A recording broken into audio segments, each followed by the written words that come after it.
السلام عليكم ورحمة الله وبركاته. حياك الله أخوي محمد. راح أحاول أرسل لك هذا الفيديو بأي طريقة. عندي هاي الخلية أدعى أكافح الفاروة، فأني بالصباح عندي الخلايا متقاربة، أكافح خلية والخلية الثانية وأترك الأولى والثانية والثالثة. أكافح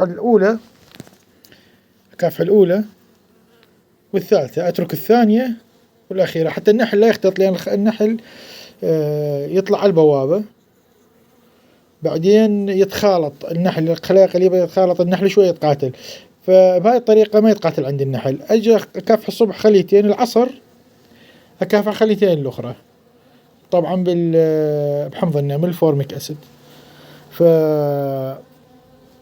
توهمت العصر، أنا كافحت الصبح هاي الخلية كافحتها مرت النوب العصر، فجيت لقيت بعض النحل دا يموت، لقيت عند البوابة بعض النحل دا يموت. فاللي سويته شلت الوصلة،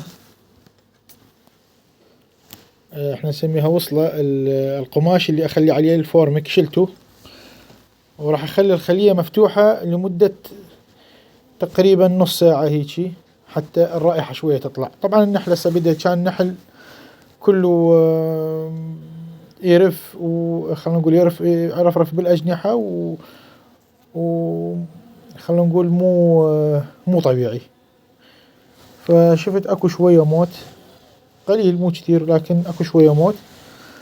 وهاي 4 إطارات، طبعا تغطي 3 إطارات تغطية، أنا أخلي لها 4 سنتي للخلية. فرأيك بهذا العمل؟ وأيضا تنبيه لبعض الأخوة، إذا مثلا يكافح بطريقة غير صحيحة، لأن هذا خطأ عندي، خطأ فادح، يعني خطأ فادح. طبعا هاي الخلية هي اللي علقت لك على واحدة من الفيديوهات، قلت لك دع تسوي إحلال، وما عندي ذكور نهائيا ولا ذكر عندي بالمنحل، ماكو أكو منحل قريب، ولكن ما أدري هل عنده ذكور أو لا، ولكن راح أخليها مثل ما قلت لي، راح أخليها على طبيعتها ونشوف الأمور وين تصفى.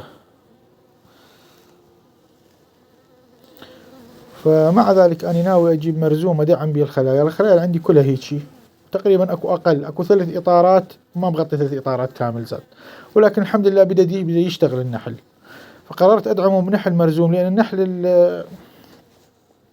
خلونا نقول النحل اللي عندنا اسمه يبيعونه غالي، أسعاره تكون غالية جدا، المرزوم يكون رخيص ويكون كمية نحل أكبر.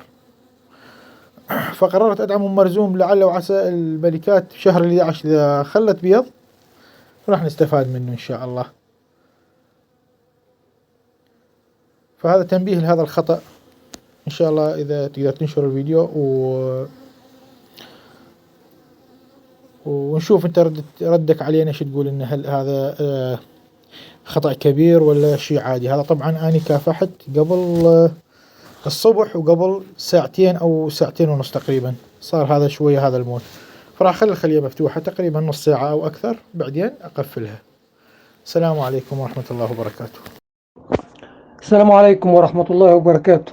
أخويا يونس، نسأل الله تكون في خير وفي نعمة، اللهم آمين يا رب. تحياتنا ليك وللأصدقاء في العراق. الله يبارك في عمرك. أنا شاهدت الفيديو اللي أنت أرسلته، طبعا فيما يخص موضوع الفورميك أسيد اللي أنت كافحت بيه، وحدث نقدر نقول بعض موت للنحل. الموت اللي أنت شفناه في الخلية دوت، أو الموت اللي حدث دوت، ده نتيجة إن الفورميك أسيد جرعة زيادة عن اللازم. تمام، يعني خلينا نقول مثلا انت وضعت 2 سنتي 3 سنتي، تمام، نقدر نقول كان لازم انك انت تقلل الجرعة شوية. الجرعة اللي انت حطيتها كمية عالية، ادت نقدر نقول لاختناق النحل. تمام، طبعا الاجراء اللي انت قمت بيه انك انت رفعت الخيشة ورفعت الغطا وخليت يحدث تهوية في الخلية، ده ممتاز، لانك لو ما قمتش بالعمل ده كان كمية الموت هتكون اكتر، وربما تؤدي ان النحل يترك الخلية ويهجرها.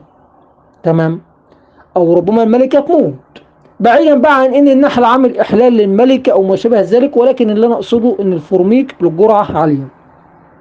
تمام، فلازم الله يبارك في عمرك انك انت لما تيجي تكافح تقلل من نسبة الفورميك اسيد، قلل منه. خلينا نقول مثلا انت وضعت 2 سم للخلية دي، تمام، بعد كده لما تيجي تكافح حط 1 سنتي بس. حط دايما كمية قليلة. الأخ يونس الله يبارك في عمرك، حط دايما كمية قليلة أفضل. تمام. لما أحط كمية قليلة وأكافح كل يوم الخلية، أفضل ما أحط كمية زايدة لا قدر الله يحدث خسارة في ملكة أو خسارة في النحل أو موت. تمام. هو زي ما أنا بقول لك، التفسير الوحيد لموت النحل الجرعة الزايدة عن اللازم. تمام. الإجراء اللي أنت قمت بيه فيما يخص موضوع التهوية اللي في الخلية ده ممتاز.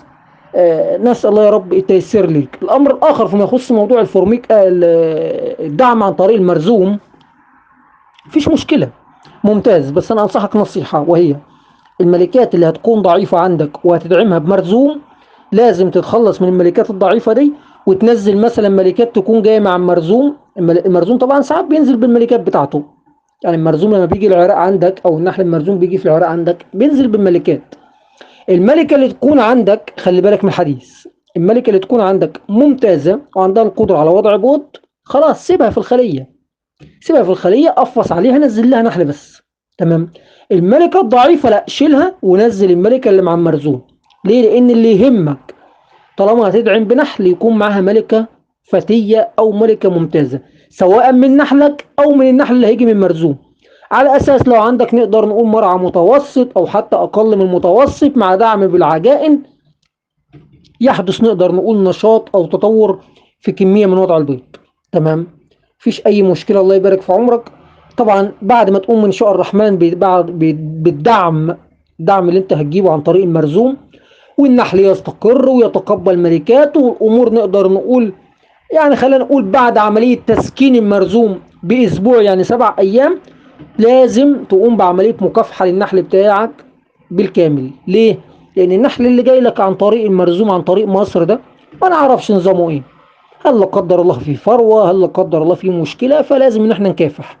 ولكن امتى نقوم بالعمل ده؟ بعد مرور أسبوع من تسكين المرزوم واستقرار النحل. خد النصيحة بتاعت الموضوع الملكات اللي هي الكبيرة في السن، او الملكات اللي نقدر نقول الرديئة او الملكات السيئة بعين الاعتبار، لان ده مهم جدا طالما انت هتقوم بالدعم عن طريق مرزوم. تمام. الله ييسر لك الحال ونسأل الله رب التوفيق لك.